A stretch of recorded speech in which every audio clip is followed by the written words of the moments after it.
tough to believe that it's already been 10 years of Nerd Chapel. I'm overjoyed by the ways that God has used Nerd Chapel over the years, and I'm excited to see how he continues to use Nerd Chapel in many ways to connect, grow, and certainly affect people. I'd like to share with you now a couple of ways that this ministry has impacted me and others around me. For example, the 42 devotional books have been neat to see and understand how we can engage with culture and see the metaphors to God's story, even when unintentional by authors. Many of these works described in the books aren't intentionally written with a Christian worldview, but God's story shines through his creation. I've appreciated how these books have helped me look at media, games, all sorts of things with this discerning lens, wondering how different stories may or may not connect to the good news. And these books, they haven't just affected me. My family was able to give a middle schooler at my church one of the 42 books, with some recommended devotions. And we later heard that he read them frequently, bringing them to school with him even. Now, another way that Nerd Chapel has affected me in a powerful way was actually early on in Nerd Chapel.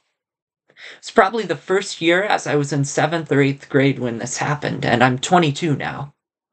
My mom and I were going to our first of many Grand Rapids gaming conventions. And that Sunday, Nerd Chapel held a church service for those interested in continuing Sunday worship while at a convention. We arrived there and realized that a number of the people that we had already met were at this service as well. And it was wonderful to join in on this multi-denominational church service. And it has continued to be wonderful year in and year out. But at that first one, Eric and Darren handed out communion cups. And I hadn't taken communion yet. My mom leaned over, and she whispered to me that it'd be okay for me to take one. So I did. I participated in my first communion while at Nerd Chapel. Now, at my home church, a Christian Reformed church, often baptism occurs as an infant, and then later on one professes his or her faith publicly, called a profession of faith. And that's when someone is ready to declare his or her faith. And so, this taking of communion, it clicked for me.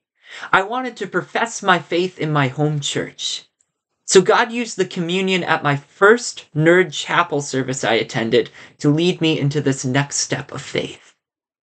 And I'm so thankful for how God used Nerd Chapel in that way and many other ways. And I hope, pray, and know that God will continue to do amazing things through Nerd Chapel, all for his glory.